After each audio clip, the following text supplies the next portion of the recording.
the newsagents. The Rwanda bill has passed. It's now time for the Lords to pass this bill too. This is an urgent national priority. The treaty with Rwanda is signed, and the legislation which deems Rwanda a safe country has been passed unamended in our elected chamber. There is now only one question. Will the opposition in the appointed House of Lords try and frustrate the will of the people as expressed by the elected House, or will they get on board and do the right thing? NHS waiting lists, no. Household bills, no. Imminent war in the Middle East, no. The urgent national priority, as seen by our Prime Minister, is what happens to his signature Rwanda policy. Yes, talk about confusing the personal with the national.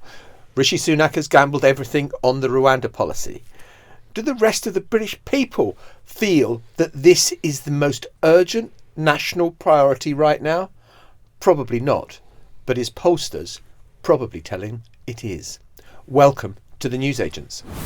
It's John. It's Lewis. It's Emily. And in a moment, we're going to be looking at an issue that is really ringing alarm bells for a lot of the medical community in terms of patient safety. And that is the developing role of the physician's associate. What does it mean for all of us when we think we're going to see an actual doctor? But first, last night, Rishi Sunak won. There was no big defeat for the third reading of the Rwanda bill. And so pleased was he about this, that today he went before the journalists, the lobby, to talk about the success of last night, to talk about, well, we've got a plan, they haven't, they're going to spend 28 billion, we're going to cut taxes. I think, have I got the press conference about right? It was even better than that, John. The Prime Minister decided to call a press conference in Downing Street where he actually spoke in terms of his remarks for I think about 2 minutes. I mean, very, very slight. And he called a press conference in order to, checks notes, lecture the House of Lords about what they might or might not do in the coming weeks, and then proceeded to take a series of questions from journalists. Look, I think the thing you can't ignore is the level of integrity that went into that vote last night, because there were rebels, and we knew how strongly they felt, because they'd been telling us about it all week. But when the moment came, there was some who said, do you know what? I understand that moral high ground, but I am a big enough man not to take it because, and I'm talking specifically about Lee Anderson at this point, the Labour lot were all giggling and laughing and taking the mick. And as we know, there is nothing finer than siding with the people because you don't want to be made a laughingstock. Let's have a little listen. Last night I resigned as a deputy chairman of the Conservative Party. That was a difficult decision, but I think the right thing to do, you know. Tonight I was going to vote no. I went into the no lobby to vote no because I couldn't see how I could support the bill after backing all the amendments. I got into the no lobby. I spent about 2 or 3 minutes with a colleague in there. The Labour lot was all giggling and laughing and taking the mick, and I couldn't do it in my heart of hearts. I could not vote no, so I walked out and come out. So I've abstained. I wanted to vote no, but when I saw that lot in there laughing, there's no way I could support them above the party that's given me a political home. So I hope the bill succeeds. You know, I've got my reservations, Chopper. It's upset me, honestly, over the past 24 hours. It's a difficult thing to do, not to support the government that's been really, really good to me and good to Ashfield. Let's remember this government has given Ashfield like record amounts investment. Like I say, I hope the bill works, I hope it stops the boats, and from now on the Prime Minister's got my full support.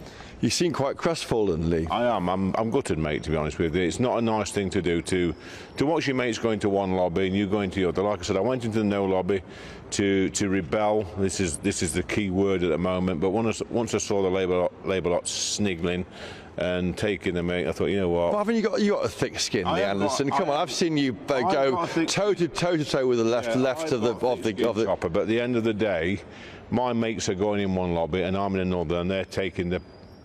Tell us what they were saying then. They were just sniggling and pointing and laughing. Oh, Lee Anderson here, he's coming back to the Labour Party and all this. I saw that. I thought, you know what, off. It's like the playground antics. It is. It's playground politics. I love a bit of sniggling myself.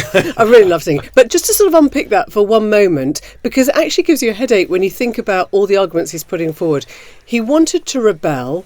He then resigned his job as deputy chair so that he could rebel. He then went into the lobby to rebel. He then felt laughed at, so he couldn't rebel. So now he feels guilty that he didn't rebel, but he also wants to support the government that gave so much money to his constituency and has helped him. I think we can say one confused little man there. Hang on. I'm sorry. Lee, you bottled it. You bottled it. You wanted to rebel. You then had second thoughts. Don't try and bloody well blame it on sniggling Labour MPs for your loss of nerve. You had a loss of nerve. If you're determined that you think the government is wrong about something and you want to vote against it, which is what you had publicly pronounced, to then try and pin it on a few Labour MPs having a bit of a laugh, it shows an unbelievable thin skin, or you just bottled it. You know what? I'm going to defend him. Oh, I'm go going for to it. defend Lee Anderson, which is not a sentence I say every day. I sort of know what he means. I mean, the point is that it is easy to rebel in politics. You know, we in the media are sort of primed to look for the kind of authentic people who are not just doing what they're told and so on. But in his own way, and I accept he sounded a little bit, I mean, you know, sorry for himself and morose and all this sort of stuff. That is a bit risible. But the idea that is actually central to party politics, which is that, as he said there, the party gives you something. You are nothing without the party. That is true. It's very easy to get on your high horse and say the electorate voted for me. The party makes you who you are. And that is basically what he's expressing. He even says there, it's the party and the government which has basically given me a political career. And I actually think, it is hard for politicians to go against the whip and go against their own party, going through the voting lobbies, as he said, with their opponents. So you know what? In a sense, Lewis, I do think he is articulating you're something that MPs... the MPs... Actually, a lot of MPs will recognise, albeit it's not necessarily being articulated by the most sympathetic character. If you think that you're doing something for the good of the party, which I do understand, and I think it is harder to rebel than you think, then actually don't try and blame it on people maybe laughing at him. Sure. What he didn't want to do, quite frankly, was so partisan, he couldn't even stand with Labour, even though he felt strongly about something that they feel strongly about for different reasons. If they all feel that the Rwanda bill is terrible in its current form, then for God's sake, stand up and be counted. But in a way, like what we said yesterday, I mean, this is actually why, in terms of just thinking about what happened last night, this is why Downing Street was at the start of the week.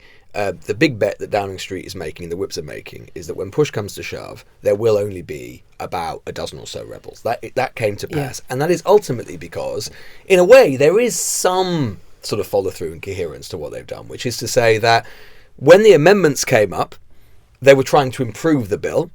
The amendments failed. They rebelled. They had to resign. They tried to improve it. It failed. But when asked about having some bill or no bill, they still went for some bill because they would say that some bill is better than no Which bill. is So there is some obvious. coherence. I mean, that is obvious. What they were basically saying was, we don't actually feel we can stand next to Keir Starmer. They could have worked that out last week. I think that once you've made the public pronouncement that you are resigning as deputy chairman of the Conservative Party because you think this bill is wrong and isn't going to work and is fatally flawed, and then you have gone into the no lobby to vote. Yeah. And then just do some of your thinking before you're in front of a GB News camera. But right? they did know that if they'd voted against en masse last night, then Sunak's government could have been finished. So to be fair, the proposition was different on, Tuesday night than it was on Wednesday night. I still think that he wanted to look tough, and then when it came to it, he's finding a reason and someone to blame for the fact maybe he that thought he more wasn't people as tough would as he thought. resign, more people would pull out after him. Maybe he thought perhaps, the numbers would be bigger. I mean, I was told yesterday they were expecting 20, right?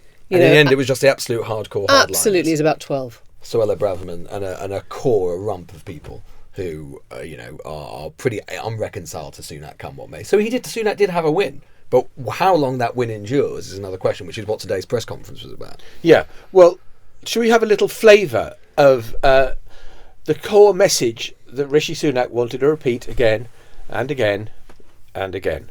They may talk the talk, but they have no plan. The alternative is that we just go back to square one, because that's all the Labour Party are offering. Keir Starmer hasn't said what he would do differently. He's had 4 years to set out a plan, and he hasn't. If they were in charge, there would be no treaty, no bill. 12 months of progress would be squandered. It would take us back to square one. The alternative is that we go back to square one. All right? And that was clear yesterday, and you talked about the debate.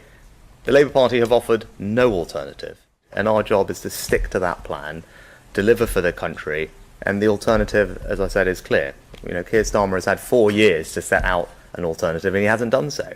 Right? So that's the choice. Right? Our plan that's working, stick with it, we can deliver the change, or you just go back to square one. This square one thing, Sunak has been repeating it all week, and actually for some weeks now. I actually think, inadvertently, he is revealing or reminding us of the central problem of his premiership, really from square one, from day one, which has been, what does he mean when he's saying square one? Does he mean back to Liz Truss, going back to Liz Truss? Does he mean going back to Boris Johnson? Does he mean going back to pre-Cameron days? Sunak has never, ever resiled and never ever told a story really about why he came to the premiership, because he didn't want to sort of alight those kind of internal party problems. But it basically means it just again reminds us that he's never really told a story about his immediate predecessors, and so it's very actually hard to construct a narrative. What do you mean going back to square one? Where and when do you mean? I think the second problem is that square one is looking increasingly attractive, well, quite. Right? Because square one is whatever you want it to be. It could be a time of lower inflation, it could be a time of better trade relations with our EU partners, it could be a time of lower mortgages, it could be a time of lower cost of living. So the more he carries on saying, I'm taking you back to square one, suddenly square one is those sunlit uplands. Please, square right? one. Please let us see Let's go square down one. the It ladder, sounds or down the great. snake. Yeah. Well, if you want to go to square one as being the days before he resigned as Chancellor, plunged the knife into Boris Johnson, the polling then was Labour 36%, Conservatives 33%, 3 points behind.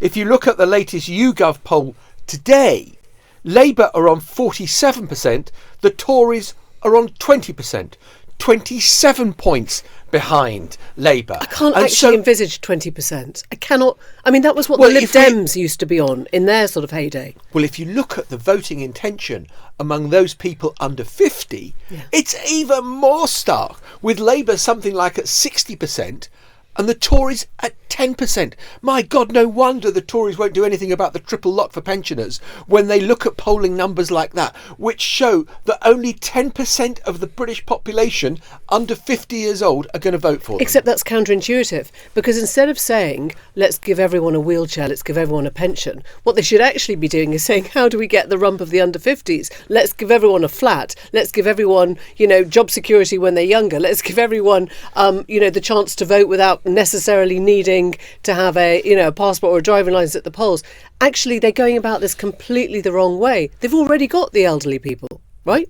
Watching that press conference today, such as it was, I mean, everything about it in so many ways. The lectern that still had "stop the boats" on it, all of the positioning, which was sort of Johnson-esque, which was, I mean, he used the phrase, time to take back control of our borders. Yeah. He was railing against the House of Lords and saying, talking about the idea of the will of the people must win out against the unelected appointed House.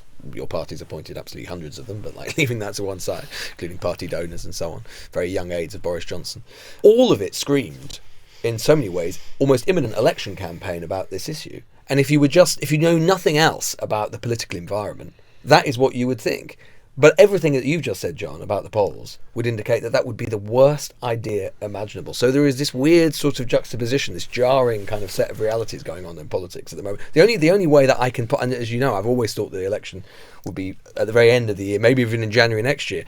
I suppose the only way that it could change is if they genuinely think that this is the only message that they have, the only thing to say to the country, and they're going to have nothing come November, December. So I went out for a drink at the end of last week with someone who watches and knows British politics. We hang on the coattails of your drinks. So look, this guy says to me, the only way there is a May election is if there is some major blockage to the Rwanda plan and Rishi Sunak goes to the country or makes it a single issue election and says, right, this is it. Who governs this country? Is it those foreign courts or is it us? Now, of course, the precedent for that is not great. Ted Heath went to the country in 1974 when I was at school and working by candlelight because there was no electricity. 1874. Thank you. Candlelight. During the 3-day week and all the rest of it. And he said, who governs Britain? And the British people said, not you, mate.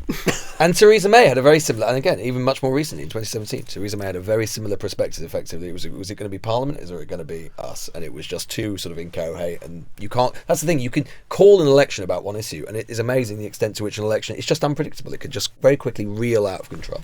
It is hard to see.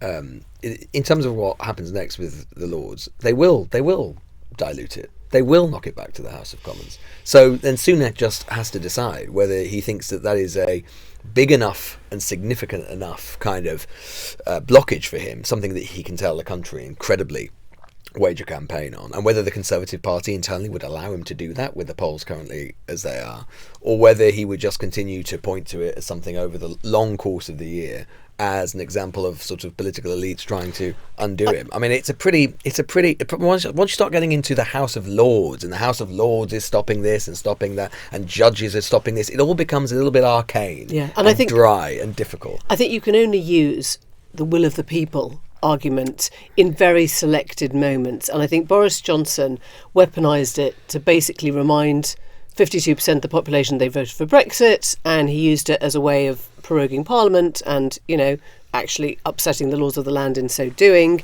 And this time, Rishi Sunak's taking quite a gamble if he thinks that this is really the will of the people. I don't think any of the polls have told us that the will of the people is behind the Rwanda policy per se. We know people care about immigration, they care about legal immigration as well as illegal immigration, they care about numbers and public services and all the rest of it. I don't see people marching on the street saying, give us the Rwanda policy. No, it doesn't have any of that feel of the anger, the fury that the Brexiteers felt, that their plan was being thwarted by the British establishment, that there was going to be a second referendum, that this had to get done. I mean, it's come from nowhere, it will go to nowhere. Exactly. No, people have not been marching down Whitehall saying we need planes to Rwanda. It's it's just not a popular concern. Sorry, do you mean Rwanda, or do you mean Wrexham, or do you mean Rochester, or do you mean... There was a little bit of confusion in the Commons yesterday. We're just going to remind you in case you missed it. I have to say I was somewhat astonished by the speech of the shadow Home Secretary, who can't even get the name of the country right, talking about the Kigali government. We're talking about Rwanda, a respected country that has recently been president of the Commonwealth. In that regard, though, Mr. Speaker, I also want to associate my... Kigali land, is that what Therese Coffey was talking about? The former Deputy Prime Minister's Liz Truss there. Astonishing it all went wrong, isn't it, really, looking back? That was quite a moment. Absolute corker. It was quite a moment of idiocy. So she doesn't know what the capital of Rwanda is called. She also makes the mistake of thinking that Yvette Cooper, Shadow Home Secretary, doesn't know. And there was a moment, if you watch the video, where it cuts away to Steve Kinnock and Yvette Cooper. They actually don't know what to do with their faces. They have to look away because they're sort of courteous enough not to actually laugh in her face.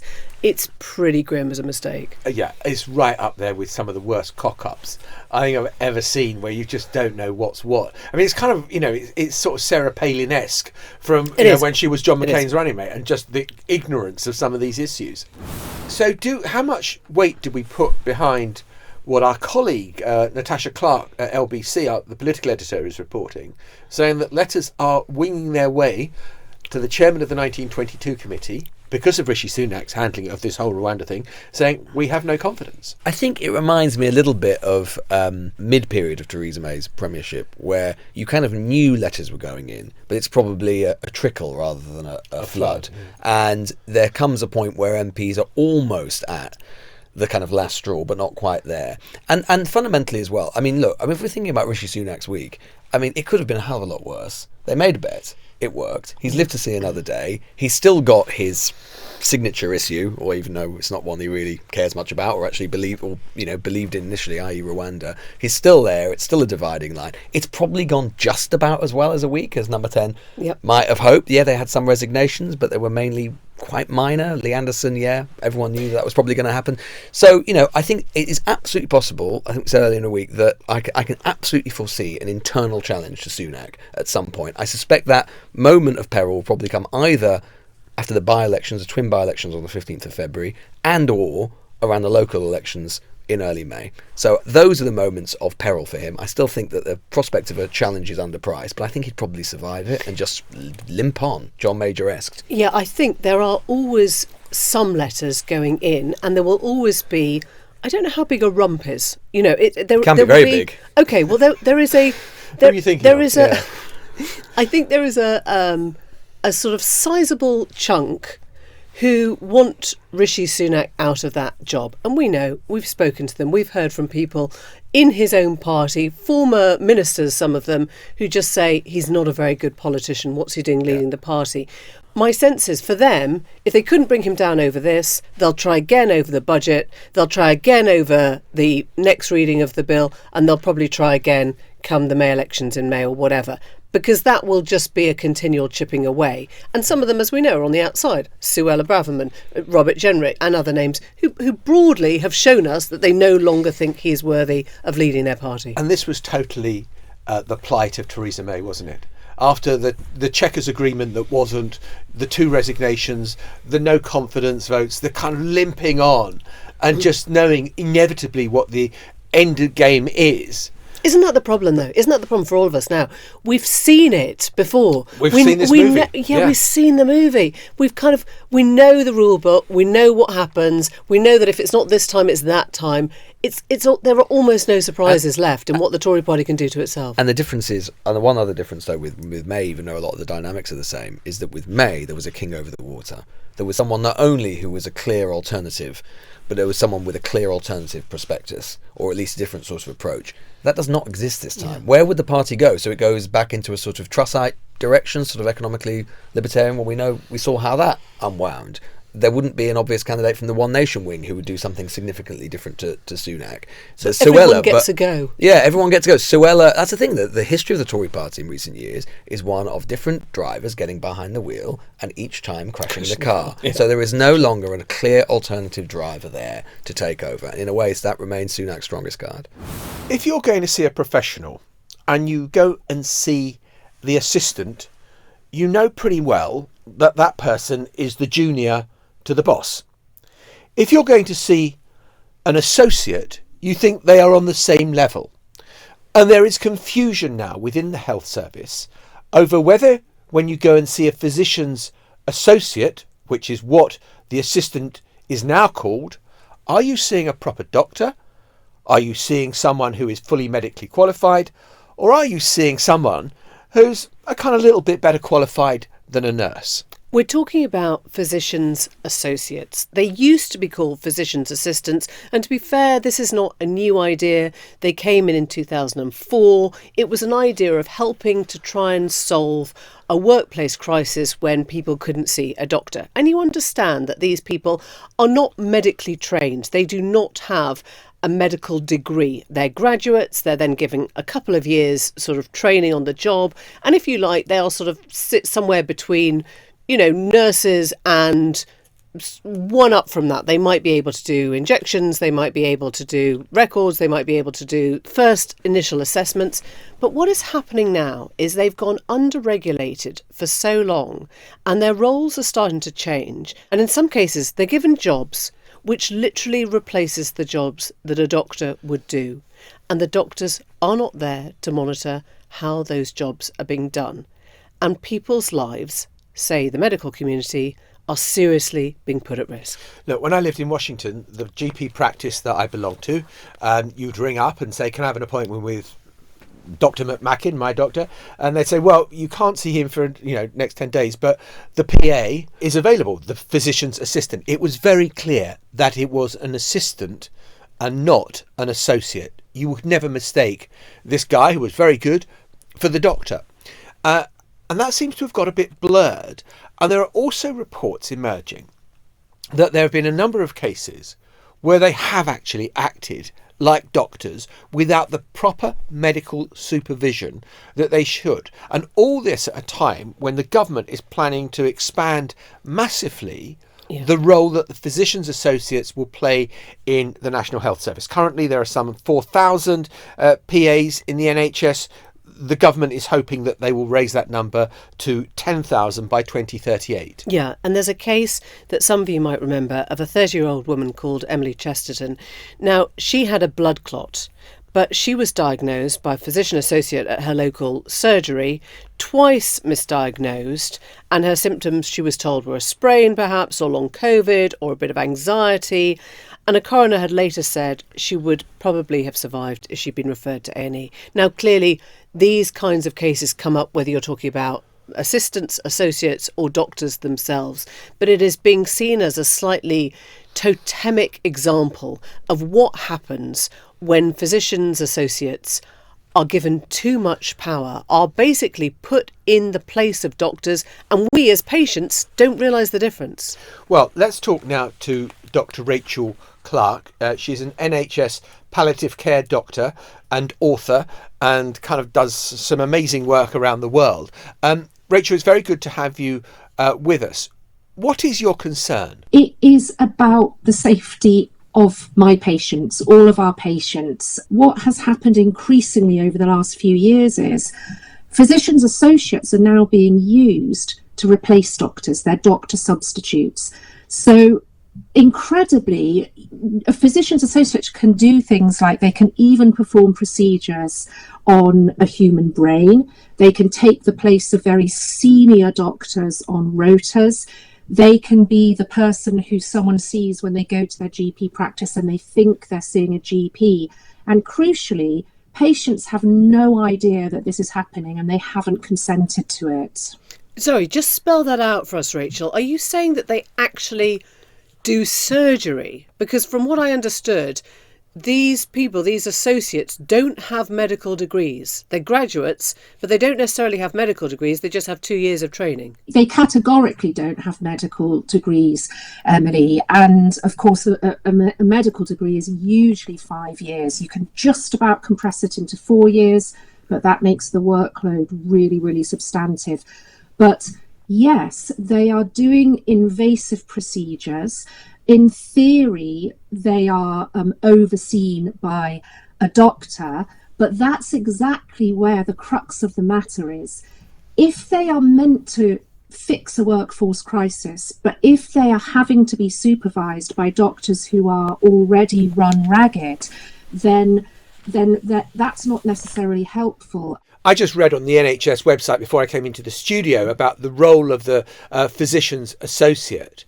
And it seems to me that it is spelt out very clearly that they will not be performing surgical procedures, that they will be supervised by a doctor, and that there is some of the ground in between that they would do, which is more than a nurse but less than a doctor. And that all they've done is rebrand physician's assistant and called it physician's associate. Aren't you being maybe a touch alarmist about this? There is a grey area between a doctor examining a patient and performing surgery. And in that grey area are procedures. So if I stick a needle into your liver to take a biopsy, which you definitely wouldn't want me doing because I'm not trained in that procedure, that is very risky if it goes wrong, but it doesn't count technically as surgery. If I perform a burr hole in your brain or stick a needle into your brain for a biopsy, that is not necessarily a surgical procedure, but it's still something that you wouldn't want anyone going near you performing without the training. And that's the concern. A lot of these procedures, rightly in my view, only used to be done by doctors because you need your years of anatomy, of physiology behind you to do that safely. And increasingly they're being performed by people who are not doctors and just don't have the training. Look, you know what the charge is going to be, that the BMA is a protectionist trade union that is as protectionist as any of the old labour unions that you'd care to mention, and this is just a way of keeping physicians' associates out of the way and not undermining a doctor's kind of preeminence and their ability to negotiate. Yes, and I think the government has definitely been trying to smear anybody who does raise these safety concerns with exactly that argument. I'm not speaking as a BMA member, and I'm not speaking as anyone who benefits from keeping physicians' associates out of the workforce. I've done my training, and crucially, actually, for me, there are two reasons why that motivate me to speak to you and the public now. The most important is patient safety. I am terrified by the idea of patients slipping through the net through lack of expertise, and also patient consent, thinking they've seen a doctor when they haven't. But secondly, and more selfishly, I'm starting to think about myself ending up in hospital and knowing I'm getting older, I want to receive good quality health care, and I want to be seen by a doctor if I'm really sick, because I know through my clinical practice how vitally important and irreplaceable expertise is.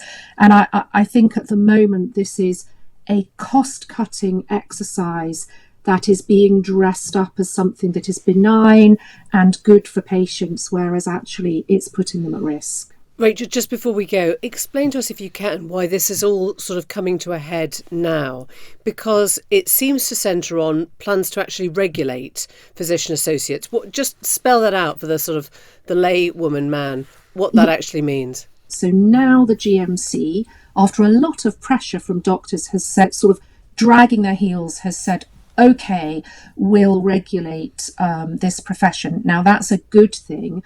But at the same time, a lot of the other concerns haven't been addressed at all around the fact that these individuals are being used to replace doctors in hospitals and GP practices, that there are multiple documented cases of people who have died as a consequence of misdiagnosis when they've been seen by a PA, as they're called, rather than a doctor. And a real impetus for the debate escalating has been the fact that finally one of the Royal Colleges, the Royal College of Physicians in Edinburgh, has come out loud and clear and said, hold on a second, we need to think about standards here. We need to name these individuals physicians' assistants, not associates, and we need to recognise how important and precious a resource a trained doctor is, and we need to be nurturing and building that workforce. That has been so helpful. Rachel, thank you so much. Thank you. Brilliant. Thank you.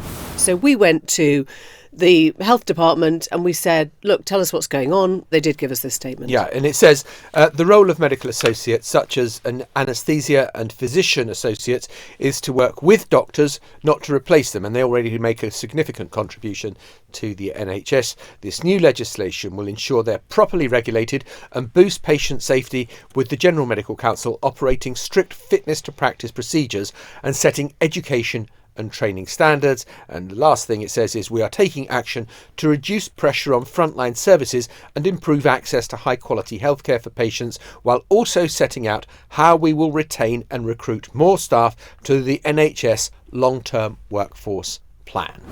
Before you go, I want you to spare a thought. Before we go, surely. Before we go, before all of us go, spare a thought. A serious moment, perhaps, for some of the less fortunate listeners of our podcast. And they're people who drive Teslas and have their Apple phones synced up to their Tesla... Dashboards?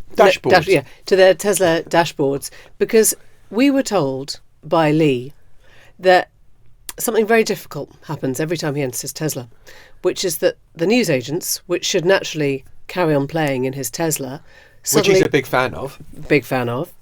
Newsagents, not Tesla. Suddenly stops playing because they do not allow explicit material on the audio version. Here we go. Whose fault is that? Oh, I think we know whose fault this is. Yes. I'm pointing the finger straight at Emily Maitlis. No, stop swearing. Turns out that Elon Musk is censoring you, John. Astonishing. That's what it took. Screw you, Elon. Oh, you can say it a bit more strongly than that, John.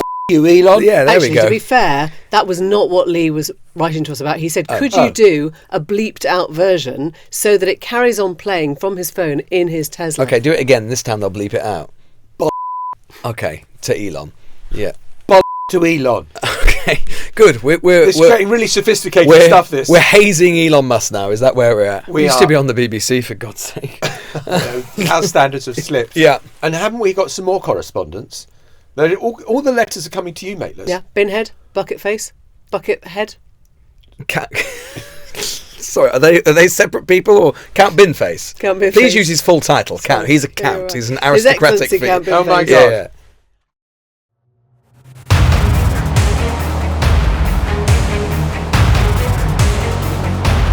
And let's see, Maitlis, Sopel and Goodall. And haven't we got some more correspondence? All the letters are coming to you, Maitlis. Yeah, Binhead, Bucket Face, Bucket Head. Sorry, are they separate people or Count Binface? Count Binface. Please use his full title. Count. He's a count. He's an His aristocratic Excellency figure. Count Oh my Binface. God. Yeah. Oh my God! Oh I my don't God. believe it. We didn't know this was happening. 2024 really is the year. Count Binface.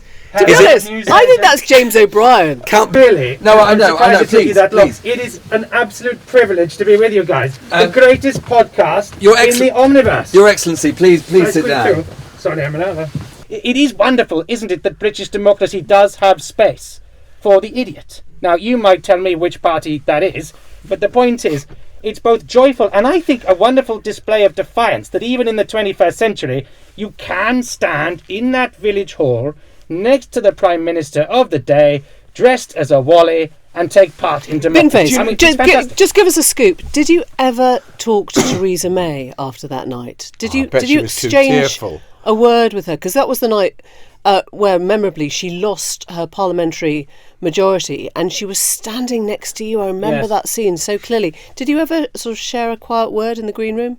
Not afterwards. She was she got out of there very sharpish. But beforehand, I just simply said, "Good evening, Prime Minister," and she said in a phrase that I would say both polite and petrified, "Good evening." She knew she'd completely screwed it. I spoke more to Boris though in 2019. I spoke to him in the only language I thought he would understand, classical Latin. Very good. So I said, "Salve, Prime Minister," and he said that back to me. I said, "Alia jacta est," the die is cast. He repeated it back to me. We had a jolly little chat in Latin. Okay, I feel I've been on an acid trip for the last 5 or 10 minutes. Oh yeah, we're way beyond that. Wow, man. But John, this that's is... just one of your holidays, isn't it? Man, don't you bloody well I've been start. Don't you Ibiza. bloody well Yeah. start. You're picking Next up the month. Lewis Goodall baton. Exactly. It's cheaper than Australia. No, honestly, right, that's it. This episode is now formally over. Goodbye. Binface, thank you. It's a pleasure to be here. The Newsagents. This is a Global Player original podcast.